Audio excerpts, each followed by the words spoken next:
ಅಥವಾ ನೀವು ಗೌರ್ಮೆಂಟ್ ಜಾಬಲ್ಲಿ ಇರುವಂಥದ್ದು ಅಥವಾ ಮ್ಯಾನೇಜರ್ ಪೋಸ್ಟಲ್ಲಿ ಇರುವಂಥದ್ದು, ಮೆಡಿಕಲ್ ಸ್ಟೂಡೆಂಟ್ಸ್ ಆಗಿರಬಹುದು ಅಥವಾ ಮೆಡಿಕಲ್ ರಿಲೇಟೆಡ್ ಪರ್ಸನ್ ಆಗಿರಬಹುದು. ನಿಮ್ಮ ಪರ್ಸನ್ ಅಂದರೆ doctor, MBBS, D pharmacy, and police ಅಥವಾ ಮಿಲಿಟರಿ ಅಥವಾ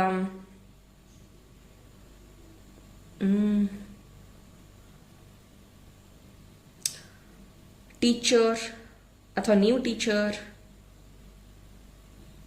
ಓಕೆ, ಆ್ಯಂಡ್ ನಿಮ್ಮ ಪರ್ಸನ್ ಈಗ ನಿಮಗೆ ಏನೆಲ್ಲ ಲವ್ ನೋಟ್ನ ಹೇಳ್ತಾ ಇದ್ದಾರೆ, ಏನೆಲ್ಲ ಲವ್ ಮೆಸೇಜಸ್ ಇದೆ ಅನ್ನೋದನ್ನು ನಾನು ನಿಮಗೆ ಹೇಳ್ತಾ ಹೋಗ್ತೀನಿ. ಸೊ ಇದು ನಾನು ಬರೆದಿಟ್ಟಿರೋದು ಮುಂಚೆನೆ channelled message. Testing both patience universe. So ಇಲ್ಲಿ ಯೂನಿವರ್ಸ್ ನಿಮ್ಮ ಮತ್ತು ಅವರ ಪೇಷನ್ಸ್ನ ಟೆಸ್ಟ್